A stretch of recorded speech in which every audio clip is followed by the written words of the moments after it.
Welcome back to Stuff About tutorial. Today we are talking about how to search for an app in Shopify store. Why would you want to know how to search for an app in Shopify store? Well, maybe it is your first time using Shopify and not sure how to search for an app in Shopify store. So today I am going to show you how to search for an app in Shopify store. Check video description and I will try to leave the written instructions. Searching for an app in Shopify store is quite simple and easy to do. First of all, open any browser.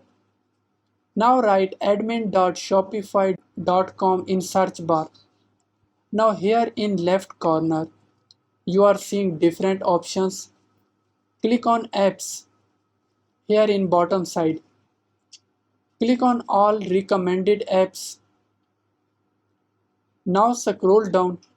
Here in bottom, you are seeing Shopify App Store.